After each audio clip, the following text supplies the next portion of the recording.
Hello student, welcome in Vasishtha classes. First of all, we discuss about wildlife sanctuary. You know, wildlife sanctuary. All these methods are protection for wildlife animal as well as plant. तो इससे पहले हमने किया था क्या, national park. उसी तरह अगला है हमारा वाइल्ड लाइफ सेंचुरी। ये वो प्रोटेक्टेड लैंड एरिया है जो रिजर्व है किसके लिए? Wild life sanctuary is that protected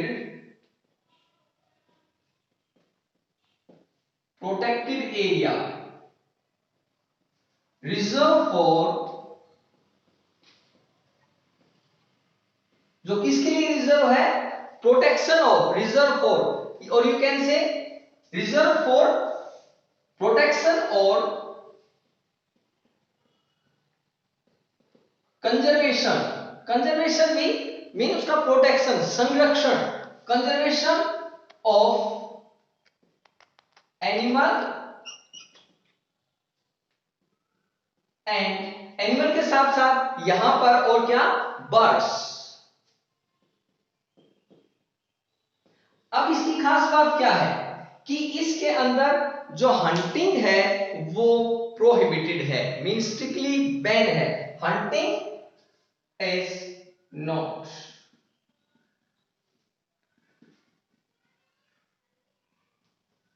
hunting is prohibited. यहां पर हंटिंग नहीं कर सकते, लेकिन यहां पर प्राइवेट ओनरशिप है, private but private ownership means कि यहां पर कुछ चीजें अलाउ है। किसके लिए प्राइवेट ओनरशिप अलाउड है? For collection of minor forest product, ownership allowed for minor forest product. कि इस एरिया में मींस प्रोटेक्शन के लिए तो एरिया बना दिया, ये वो लैंड एरिया है जिसमें क्या किया गया कि प्लांट और एनिमल को प्रोटेक्ट किया गया। यहां पर हंटिंग नहीं कर सकते, लेकिन कुछ माइनर जो ओनरशिप है मींस हम वुड यहां से खरीद सकते हैं फॉर किसके लिए? For various purpose, factory, industries, उन सब के लिए ये चीजें अलाउड हैं। ये हो गया वाइल्ड लाइफ सेंचुरी। यदि हम देखें तो इंडिया के अंदर, in India nearly 550 wild life sanctuary हैं।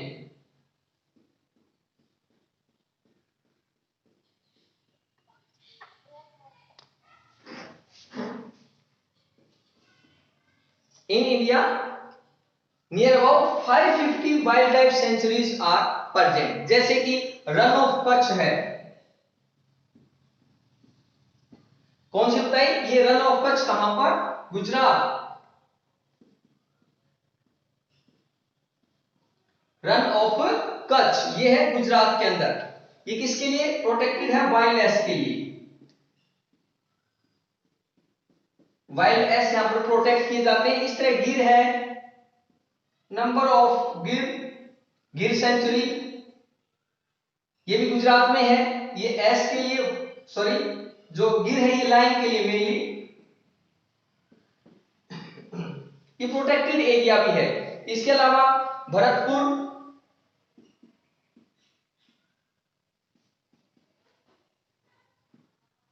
Bharatpur mainly for birds, for aquatic birds, aquatic birds. So there are large number of wildlife sanctuaries are present. उसके बाद आ जाते हैं बायोस्फीयर रिजर्व। पहला था नेशनल पार्क, दूसरा है wild life sanctuaries and next one is biosphere reserve. In biosphere reserve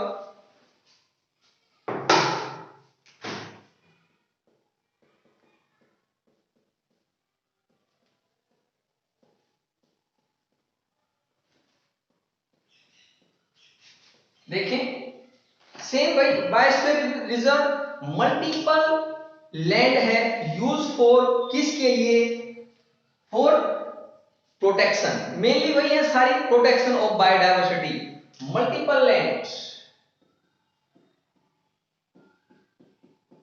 ये multipurpose जिसको हम बोल सकते हैं, multiple use of land, use of land किसके लिए, फॉर प्रोटेक्शन ऑफ बायोडायवर्सिटी, किसके लिए बताया, for protection of biodiversity, for preserving, protection, for protection, for conservation of biodiversity,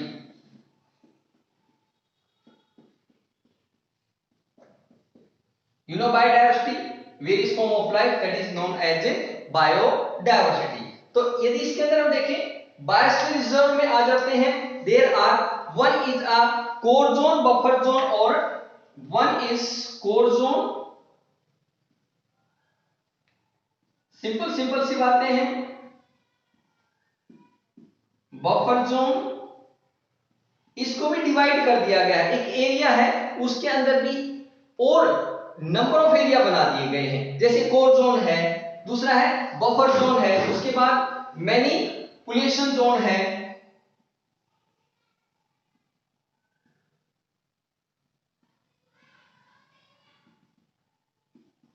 these are various zone, zone mean area. तो जो core zone है उसमें क्या किया जाता है, अलाउड होता है, क्या क्या अलाउड होता है, मींस पर्टिकुलर जो कोर, कोर का मतलब होता है मेन, जैसे ये देखिए कोई भी ये एरिया है,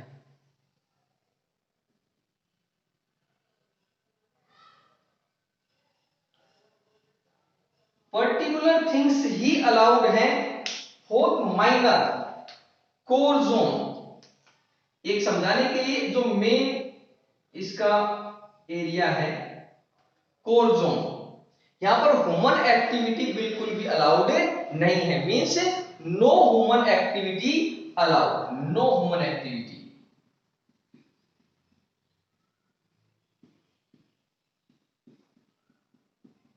that is core zone. Buffer zone के अंदर कुछ एक लिमिटेड ह्यूमन एक्टिविटी अलाउड है,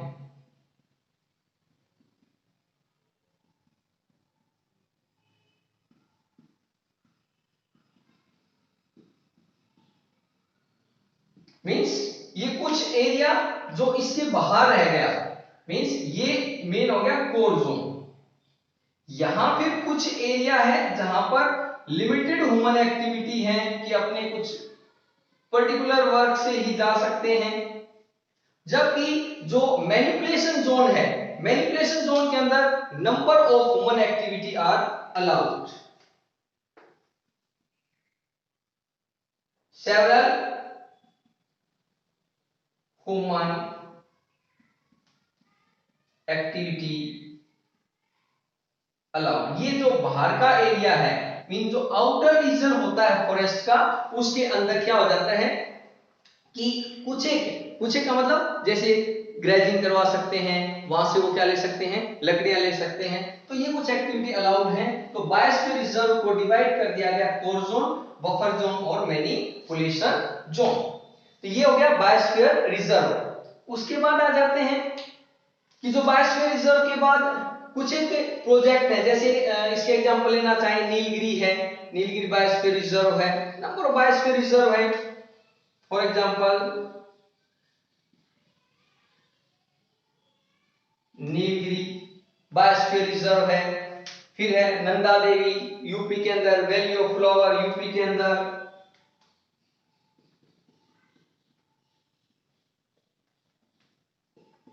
फिर आता है valley of flower,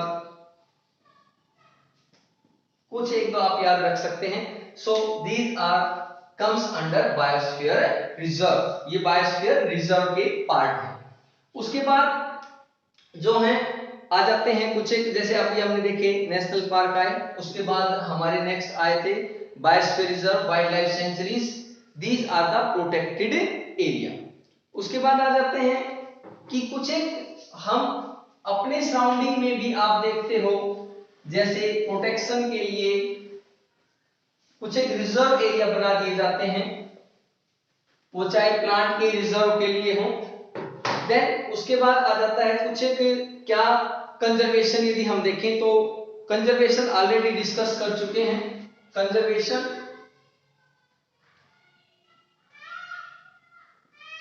mean protection of animal और plant, that is known as a conservation. Protection of animal and plant,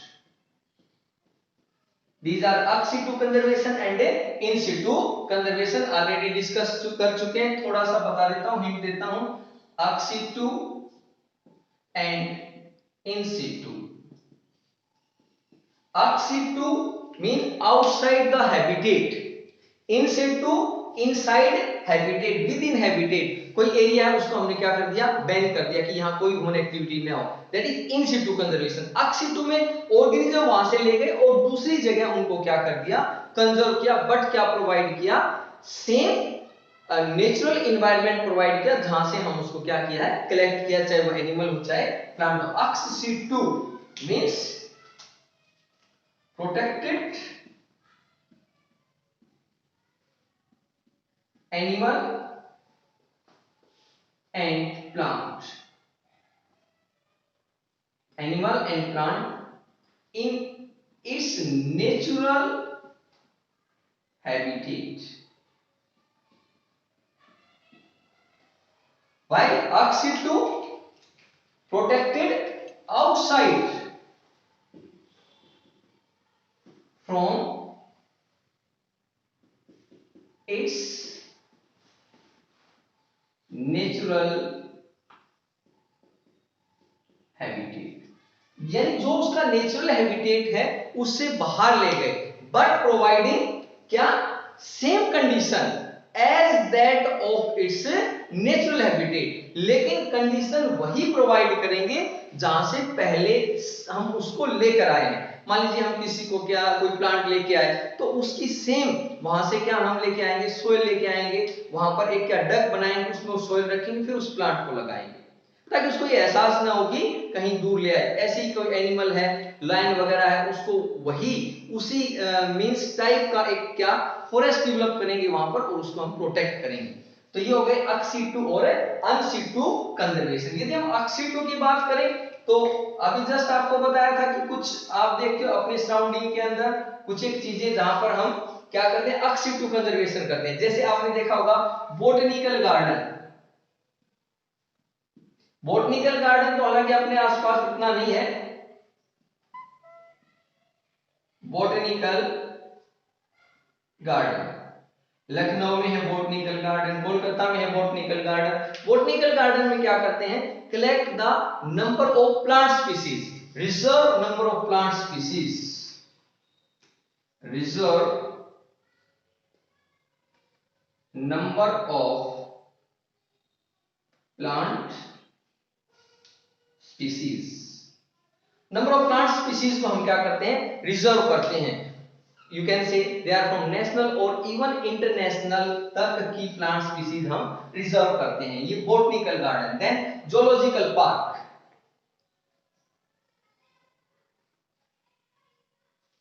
zoological park just वहां पर हमने क्या किसको कलेक्ट किया था, फॉर प्लांट स्पीसीज। और जोलॉजिकल पार्क में हम किसको कर देते हैं, you know of reserve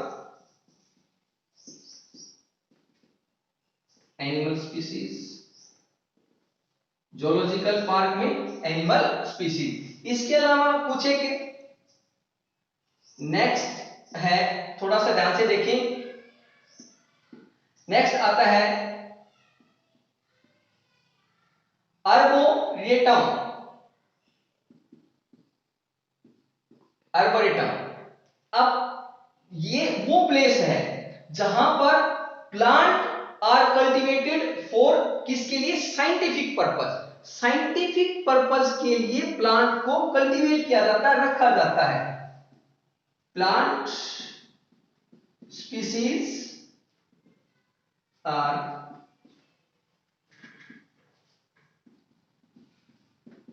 cultivated for, किस पर्पस के लिए?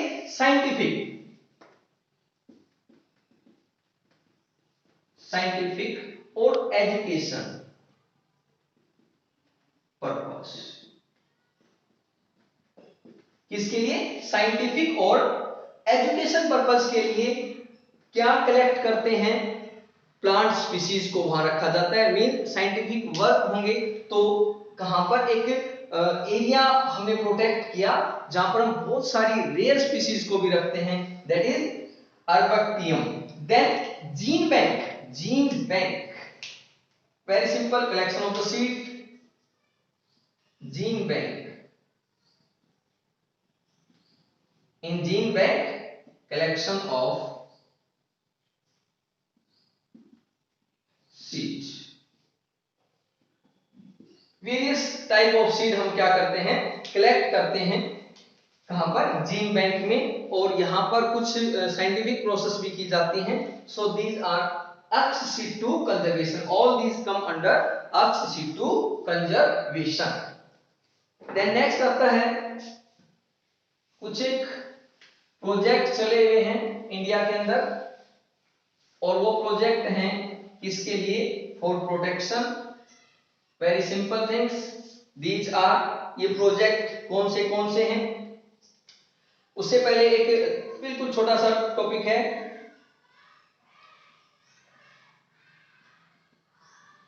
कैपिटेटिव ब्रीडिंग प्रोग्राम।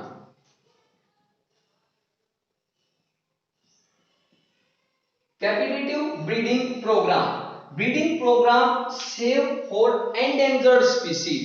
ये ब्रीडिंग प्रोग्राम होता है। कैपिटेटिव मींस अंडर गाइडेंस होता है।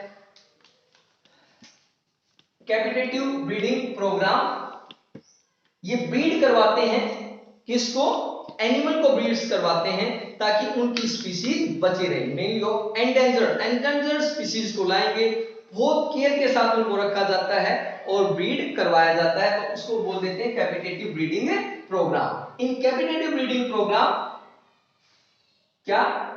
फॉर ब्रीडिंग पर्पस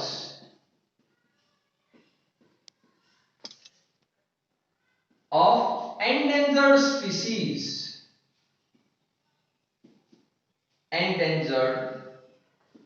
स्पीसीज, जैसे गिर नेशनल पार्क है, नेशनल पार्क गुजरात में, ये किसके लिए? For tiger. टाइगर के लिए इसको क्या किया गया है? रिजर्व किया गया है फॉर ब्रीडिंग प्रोग्राम। इसको बोलते हैं captive breeding programme. So there are number of other project are also launched by the Indian government for protection of, किसके प्रोटेक्शन के लिए? For wildlife animal. तो इसमें कुछ एक जो प्रोग्राम है वो आप जान सकते हैं, wildlife project in India,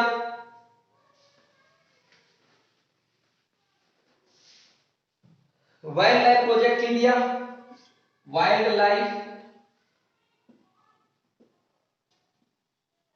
life project for protection of wildlife, कि भाई मैक्सिमम वाइल्ड लाइफ को प्रोटेक्ट किया जाए। यदि वाइल्ड लाइफ ऐसे ही चलती रही, there is so much problem in coming time, बहुत ज्यादा प्रॉब्लम आएंगी, स्पीसीज क्या हो जाएंगी? एक्सटिंक्ट होती जाएंगी। उसके बाद है वाइल्ड लाइफ, उसके बाद गिर लाइन प्रोजेक्ट, गिर लाइन प्रोजेक्ट, इसके अंदर प्रोजेक्ट द टाइगर, एक प्रोजेक्ट बना दिया गया कि टाइगर को सेव करेंगे हम, और ये नियर अबाउट 1972 के आसपास, ये 1970-71 में। उसके बाद टाइगर प्रोजेक्ट है, गिर लाइन प्रोजेक्ट के बाद tiger project,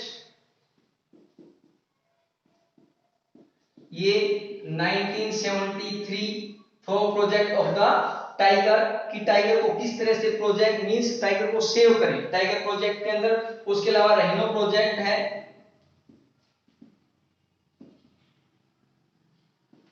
as name indicate रहीनों को इसमें क्या किया जाएगा, प्रोटेक्ट किया जाएगा। ये नियरली 93 के आसपास चला गया रहीनो प्रोजेक्ट। उसके अलावा है क्रोकोडाइल प्रोजेक्ट है, crocodile project for protection of crocodile. Crocodile project nearly 1975